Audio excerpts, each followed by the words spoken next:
तो मैकेनिक्स में आज हम डायमेंशन और शुरुआत की जो प्रॉब्लम है 1D 2D मोशन, इनको देखते हैं और रिवीजन के पॉइंट ऑफ व्यू से, और आशा करता हूँ आपको पसंद आएगा।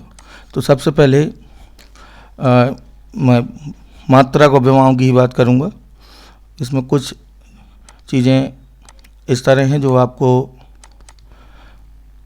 काफ़ी काम आनी चाहिए। चलिए मैं डायमेंशन से लेता हूँ। तो सबसे पहले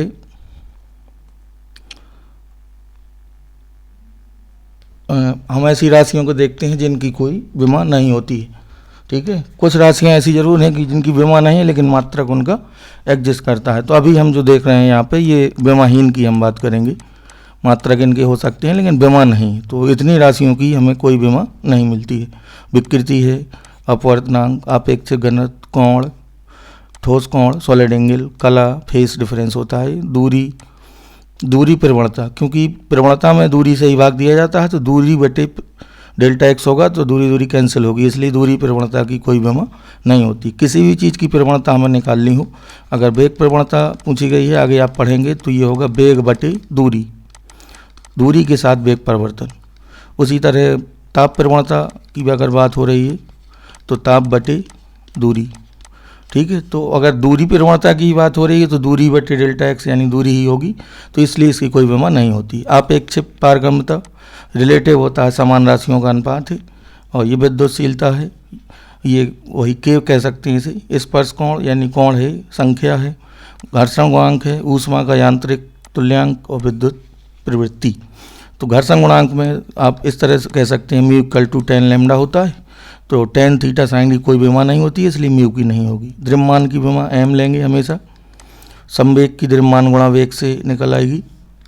तो यहाँ पे हमें इन चीज़ों का ध्यान देना है, जो विमाहीन राशियाँ हैं उनको आप ध्यान रखेंगे, अक्सर पूछ दी जाती हैं। संवेग आवेग की तो सबकी होगी। तो विमा में आगे बढ़ने के पहले मैं आपको सबसे पहले वेग की बताना चाहूँगा, विस्थापन बटे समय। तो वेग की डायमेंशन होगी LT-1। त्वरण की निकालना है तो वेग में ही समय का भाग हो जाएगा, तो LT-2, और बल वगैरह की निकल आएगी। और एक विमा और है जो आपको याद रखनी है, वो है ऊर्जा की मिलती है हमेशा ml² T-2। तो ऊर्जा की डायमेंशन में आपको ऊर्जा है, कार है, ऊष्मा, गतिज ऊर्जा, स्थितिज ऊर्जा, सबकी डायमेंशन एनर्जी के इक्वल ही होगी, ml² T-2। इसको भी आप याद रखेंगे और कहीं से निकाल भी सकते हैं। इवन कार की इकाई भी जूल होती है, तो कार से ही आप निकाल सकते हैं बल गुणा विस्थापन से विमा निकाल सकते हैं। बल की होगी द्रव्यमान गुणा त्वरण और विस्थापन की L। ठीक है, तो प्रणोद भर यानी किसी भी प्रकार का आपका बल हो, भार है, बल है, तनाव है, ऊर्जा प्रवणता यानी ऊर्जा में हम दूरी का भाग दे देंगे तो भी वो बल बन जाएगा। ऊर्जा प्रवणता का मतलब हुआ ऊर्जा बटे दूरी। हम सीधे बात करें तो ऊर्जा में जब ऊर्जा मतलब कार्य भी कह सकते हैं, और दूरी कट जाएगी तो बल ही बचेगा, इसकी डायमेंशन भी बल के बराबर हो जाएगी ऊर्जा प्रवणता की, क्योंकि दूरी का भाग हो जाएगा ऊर्जा में। इसके बाद है आपका ऊर्जा घनत्व, एनर्जी डेंसिटी। तो एनर्जी डेंसिटी की भी विमा काफ़ी पूछी जाती है।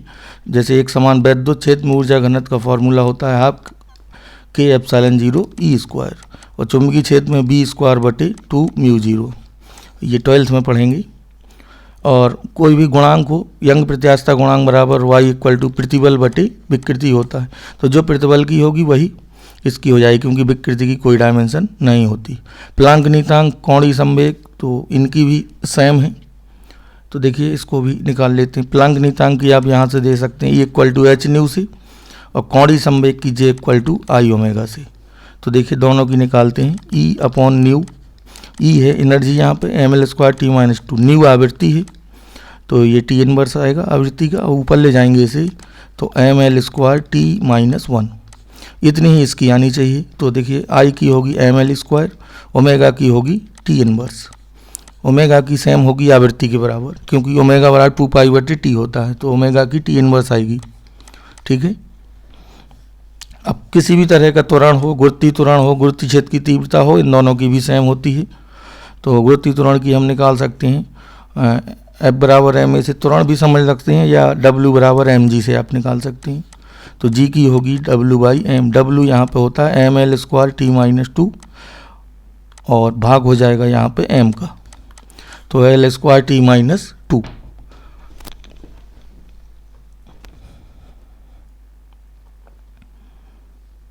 यहाँ कुछ डायमेंशन और भी दी गई हैं। पृष्ठ तनाव है और पृष्ठ तनाव को सूत्र आप पढ़ेंगे अभी। T बराबर पृष्ठ तनाव होता है F/L। तो F में F मतलब ml T-2 में डिवाइड L से हो जाता है, तो m T-2 पृष्ठ तनाव की हो जाएगी। बल प्रवणता की यही होगी। ये स्प्रिंग नीयतांक को हम यहाँ समझ सकते हैं F = kx, तो k = F/x से ये भी इसी के बराबर आएगी। गुप्त ऊष्मा है Q बराबर ms डेल्टा T। Q बराबर ms डेल्टा T में S आपकी गुप्त ऊष्मा है, तो S बराबर होगा Q/m delta T। Q energy है तो ml² T-2 ऊर्जा की होगी ml² T-2 और m और इसकी होगी थीटा, तो L² T-1 और थीटा-1, ठीक है। गुप्त ऊष्मा की ये वाली हो जाएगी L² T-2 थीटा-1। बोल्ट्जमैन नीयतांक E बराबर 3/2 kT होता है, तो K यहाँ पे बोल्ट्जमैन कांस्टेंट है, ये होगा E/T। E की होगी एनर्जी ml² T-2 और T यहाँ पे ताप है तो इसकी थीटा होगी। ये K से भी डिनोट कर सकते हैं, यहाँ पे इन्होंने K लिया है, तो ml² T-2 थीटा-1 ये K की डायमेंशन होगी। एंट्रोपी भी इसी के बराबर होती है, ऊष्माधारता की भी यही होती है, ठीक है। अब देखिए यहाँ पे जो अगला वाला उदाहरण है, इसमें कार, बलागुण, आंतरिक ऊर्जा, स्थितिज ऊर्जा, गतिज ऊर्जा, बलागुण ये सब एनर्जी ही हैं, तो इन सब की होती है ml² T-2। यहाँ पे ये दिया गया है, ठीक है। और ये जो चीज़ें दिख रही हैं यहाँ पे देखिए, ये भी सब एनर्जी हैं, ये सारी चीज़ें यहाँ पे एनर्जी हैं, इन सब की बराबर होगी ml² T-2 के ही। ये Q²/2c half Li², half QB और ये CV², ये संधारित्र की ऊर्जा है I²RT और V² T/R VIT PB RT, ये सब बराबर होंगे आपकी ऊर्जा की। ये सब डायमेंशन, ये सारे सूत्र हैं जो आप आगे पढ़ेंगे और इनमें कौन सी चीज़ क्या है ये मतलब यहाँ दिया गया है। और ये वाली विमाएँ आपकी सब होंगी आवृत्ति के बराबर ये, और इनका उल्टा हो जाएगा समय के बराबर।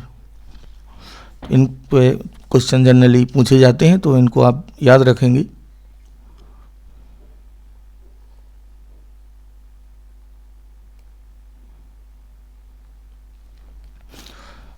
और ये आगे बढ़ते हैं। आवृत्ति, कोणीय वेग, वेग प्रवणता और रेडियो एक्टिविटी, इन सब की क्या होती है R/L यानी आवृत्ति के बराबर, ठीक है। ये सूत्र भी आप पढ़ेंगे अभी, जैसे ये वाला है तो n बराबर 1/2 पाई √1/LC, ये आपकी होती है रेजोनेटिंग फ्रिक्वेंसी, अनुनादी आवृत्ति, ये आप आगे पढ़ेंगे।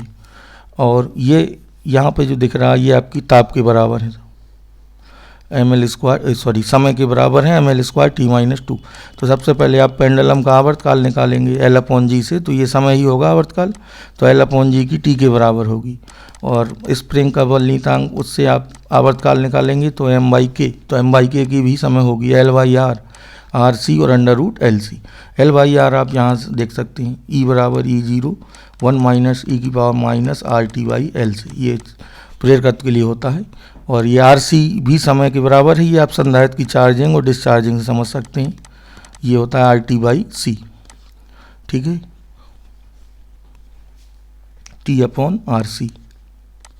तो CR की और समय की बराबर होती है। ये आपकी पावर की है शक्ति, तो शक्ति P बराबर होता है W/T, तो एनर्जी में T का भाग हो जाएगा, एनर्जी की ये होती है और T से और डिवाइड हो जाएगा, तो ml² T-3 ये आपकी पावर की हो जाएगी। V²/R भी पावर होता है, VI भी और I²R, ये P के ही फॉर्मूले हैं। तो फॉर्मूला क्लियर है और चीज़ें क्लियर हैं तो विमा आपकी आसानी से निकल आएगी। चलिए आगे चलते हैं। इसमें 1D मोशन में तो दूरी और विस्थापन समझते हैं, तो इसमें बेसिकली मेन डिफरेंस ये है कि दूरी आपकी अदिश राशि होती है, एक्चुअल पाथ कवर्ड जो होता है उस लंबाई को दूरी कहते हैं, ये अदिश है, और विस्थापन सदिश राशि होती है।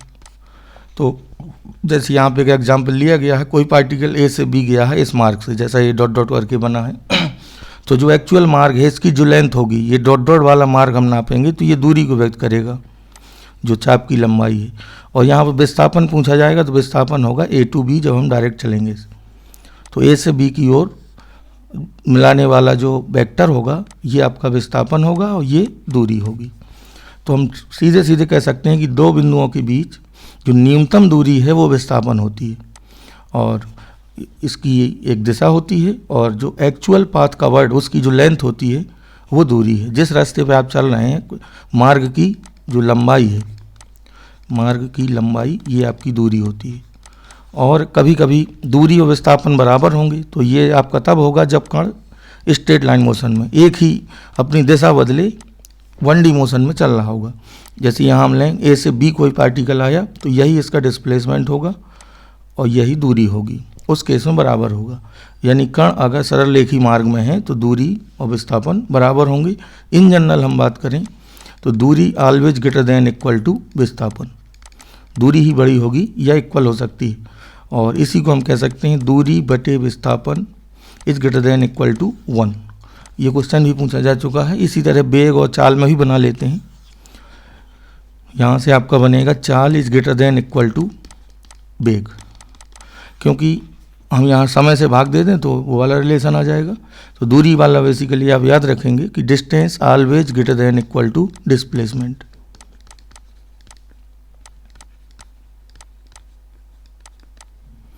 और सदिश सदिश का भी ध्यान रखेंगे और इस पर कुछ उदाहरण भी करते हैं।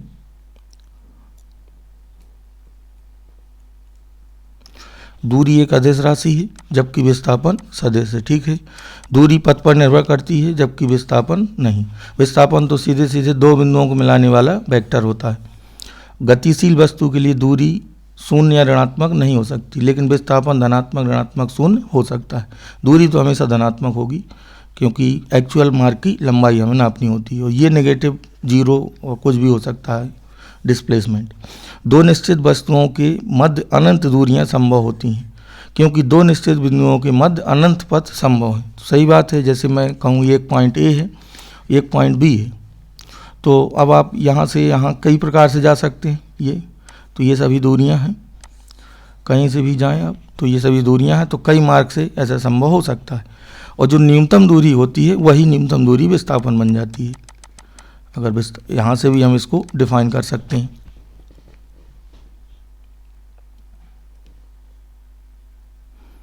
तो चलिए कुछ एग्जाम्पल देखते हैं।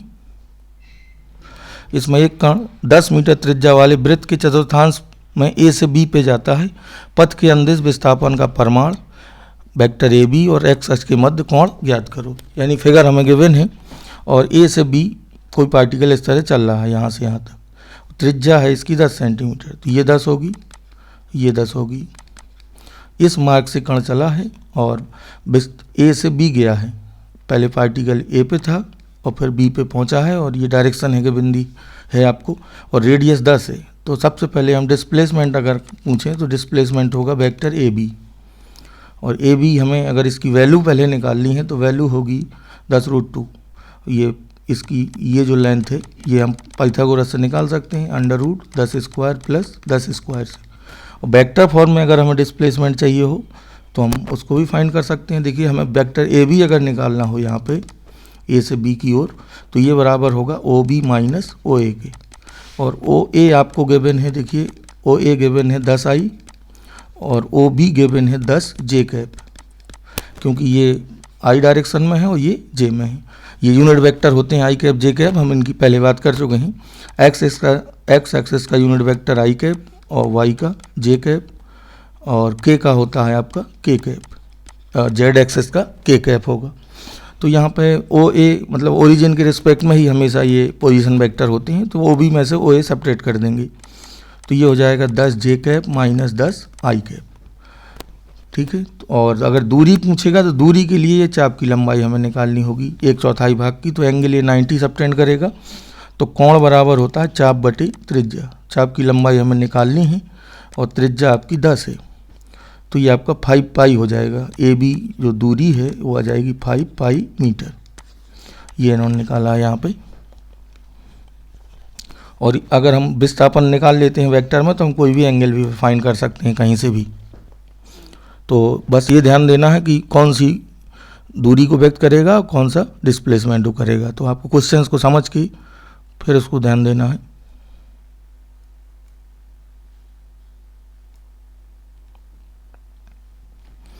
चलिए इसको देखते हैं। एक आदमी पूर्व दिशा में 4 मीटर चलता है, फिर उत्तर दिशा में 3 मीटर और फिर 12 मीटर ऊंचे खंभे पर चढ़ता है। तो आदमी द्वारा तय की गई दूरी और विस्थापन ज्ञात करो। चलिए देखते हैं इसमें। तो हम एक बार फिर से यूनिट वेक्टर की बात कर लेते हैं। एक्स एक्सिस, वाई एक्सिस और जेड होगा इसके परपेंडिकुलर। तो एक्स एक्सिस का यूनिट वेक्टर आई कैप, वाई का जे कैप और जेड एक्सिस का के कैप। अगर कोई इस तरह चल रहा है, अगर नॉर्थ ईस्ट और इनका जिक्र है क्वेश्चंस में, तो आपको फिर चीज़ें इस तरह लेनी है। ये नॉर्थ लेना है, ईस्ट, साउथ और ये वेस्ट लेना है। तब नॉर्थ का आई कैप हो जाएगा और ईस्ट का जे कैप आई कैप हो जाएगा और इसका जे कैप होगा और ये माइनस जे होगा और ये माइनस आई कैप होगा। तो ऐसे क्वेश्चंस में हम सीधे सीधे वेक्टर निकाल के भी हम डायरेक्ट डिस्प्लेसमेंट निकाल सकते हैं। फिर मैग्नीट्यूड निकालेंगे तो डायरेक्ट वो आ जाएगी दूरी। तो इसमें हम एक चीज़ और बात करेंगे कि हमें कोई भी यूनिट वेक्टर निकालना हो थीटा एंगल पे, एक्स एक्सिस से थीटा एंगल पे हमें अगर यूनिट वेक्टर फाइंड करना है इन जनरल, तो यूनिट वेक्टर एन कैप हम मान सकते हैं कॉस थीटा आई कैप और साइन थीटा जे कैप। ये हमेशा वैलिड होगा। इससे आप बाकी के यूनिट वेक्टर भी निकाल सकते हैं। जैसे आपको मान लीजिए अब ये वाला हमें पता है, तो अगर एक्स एक्सिस का वेक्टर चाहिए तो थीटा 0 रख देंगे। थीटा अगर 0 पुट करते हैं यहाँ पे तो एक्स एक्सिस का यूनिट वेक्टर आई कैप मिलेगा। थीटा 90 रखोगे तो जे कैप मिलेगा, ये वाला टर्म 0 हो जाएगा। तो यहाँ से आप सब निकाल सकते हैं। अब क्वेश्चंस पे आते हैं। तो पहले आदमी 4 मीटर पूर्व दिशा में चला, तो पहला डिस्प्लेसमेंट हुआ 4 मीटर। तो इसका फिगर भी बना लेते हैं। 4 मीटर ईस्ट में चला है तो ये हो गया, और फिर 3 मीटर उत्तर में चलता है तो यहाँ के लिए उत्तर ये कहलाएगा। यहाँ चला 3 मीटर, यहाँ आ गया, और फिर 12 मीटर ऊंचा खंबा यहाँ पे था, तो चलिए ये मान लिया 12 मीटर ऊंचा खंबा है, ये है 12 मीटर, और यहाँ आ गया चढ़ के। तो कह रहा है इसका विस्थापन क्या होगा। तो विस्थापन तो आपका ईजिली निकलेगा 4 आई कैप और 3 जे कैप, और ऊपर चला है 12 तो 12 के कैप। ये तो आपका डिस्प्लेसमेंट हो गया। अगर इसका मैग्नीट्यूड चाहिए डिस्प्लेसमेंट का तो ये होगा √16, 9 और 144, तो ये 13 आ जाएगा 169 से। तो ये तो हुआ आपका डिस्प्लेसमेंट। अब हम आते हैं दूरी पे। तो दूरी में तो सीधे सीधे जो डिस्टेंस चला है उसको ऐड कर देंगे। 4, 3, 7 और 12 और 7 19, तो दूरी 19 हो जाएगी सिंपली। ठीक है। तो बस यहाँ जहाँ जहाँ भी चला है उसका हम वेक्टर अगर जानते हैं तो ईजिली हम जोड़ने से डायरेक्ट डिस्प्लेसमेंट निकाल सकते हैं। वैसे इसको नाप के भी निकाला जा सकता है, लेकिन यहाँ से आपको थोड़ा चीज़ें ज़्यादा सोचनी होंगी। अगले में आते हैं। इसमें 40 मीटर त्रिज्या का अर्धवृत्ताकार मार्ग है और एक व्यक्ति ए से बी चल रहा है, तो दूरी और विस्थापन पूछिए। तो ठीक है, ये 40 से तो डिस्प्लेसमेंट तो आपका सीधे सीधे व्यास होगा, वो होगा 80 मीटर, और दूरी होगी पाई आर, आर आपका 40 है, तो 40 पाई और 1 80 हो जाएगा।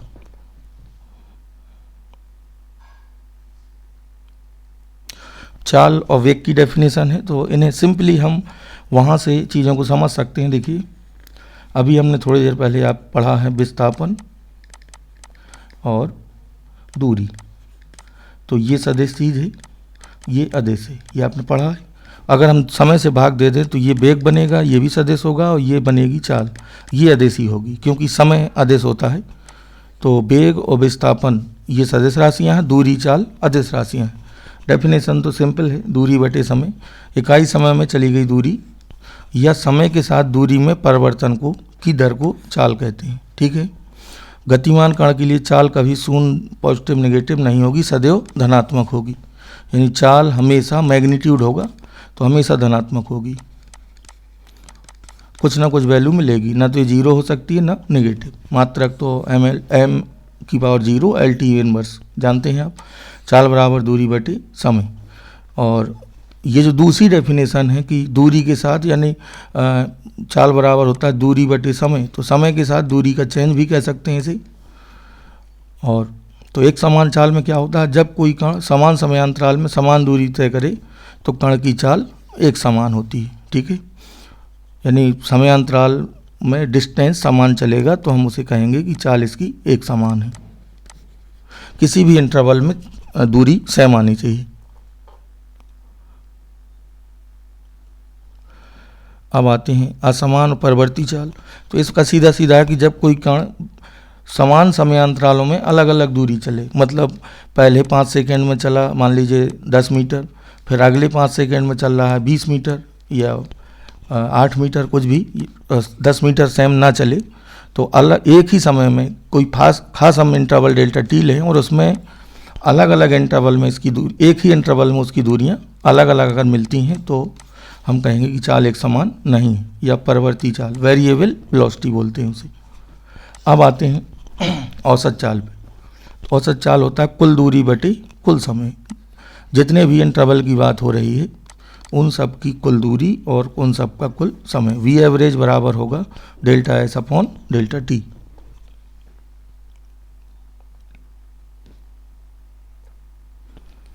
ये कुछ फॉर्मूले हैं। यदि कण भिन्न एक समान चाल v1, v2, v3, v4 से इतने समय में गति करते हैं तो औसत चाल होगी कुल दूरी बटे कुल समय। अब अलग अलग इंटरवल अगर दिए हों तो कुल दूरी s1, s2, s3, sn और कुल समय अलग अलग जोड़ दिया जाएगा। इनकी वैल्यू ये भी रख सकते हैं v इंटू टी के हिसाब से, s बराबर v इंटू टी।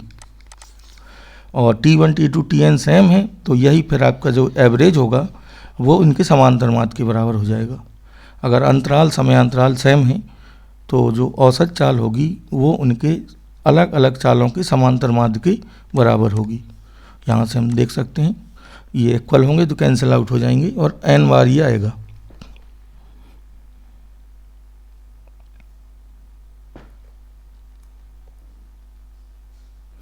तो इन सबको हम प्रॉब्लम के द्वारा इनको याद करने की जरूरत नहीं है, लेकिन क्वेश्चंस में हमें चीज़ों का ध्यान देके, फॉर्मूला वही है कुल दूरी बटी कुल समय, और जब चीज़ें अलग अलग ढंग से दी गई होंगी तो आपको बस सभी चीज़ों को अलग अलग डील करके इन सूत्रों में रखना है। ये कोई सूत्र नहीं, आप अलग से ही अपने सवाल के हिसाब से चीज़ों को बदलते जाएंगे।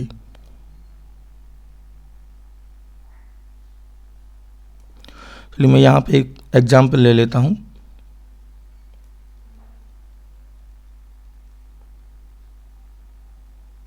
देखिए माना मैं यहाँ भी लिख भी देता हूँ, कोई ट्रेन विराम से u बराबर 0 से a बिंदु से चलना प्रारंभ करती है और एक दूसरा स्टेशन b है वहाँ पे रुक जाती है। यानी हमें ये गिवन है, हम सीधे सीधे यहाँ फिगर बना देते हैं कि कोई ट्रेन u बराबर 0 से चली और पहले एक्सीलेट हुई और वेग उसका मैक्सिमम हुआ, ठीक है, v हुआ। फिर उसके बाद c पर रुकना था तो यहाँ से इसने ब्रेक लगाया तो धीरे धीरे डी एक्सीलेशन करते हुए ये यहाँ पर रुक गया। ऐसा मानिए, दूरियाँ हम अलग अलग लेते हैं अभी।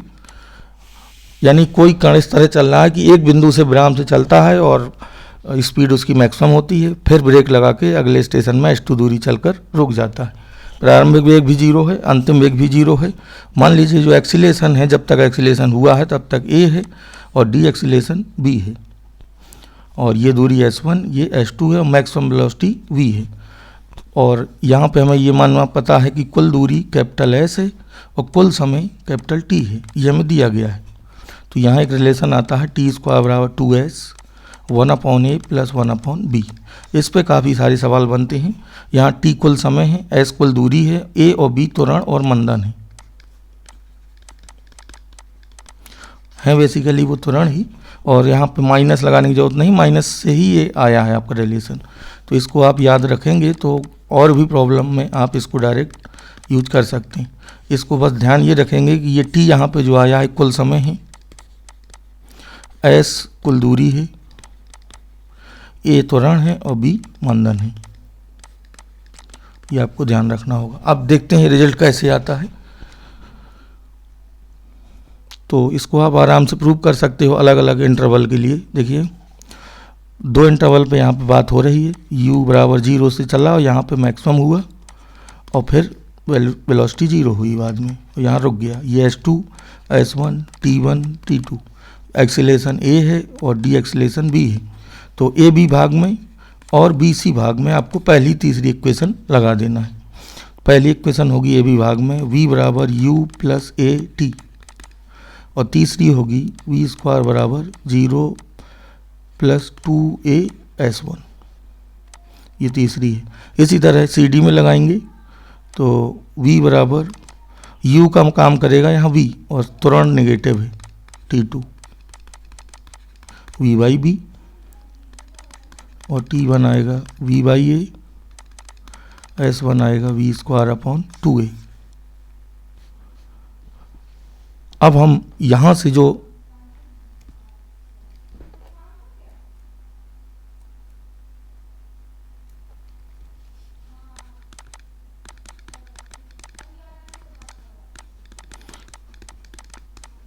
यहाँ पे वैल्यू रख देंगे।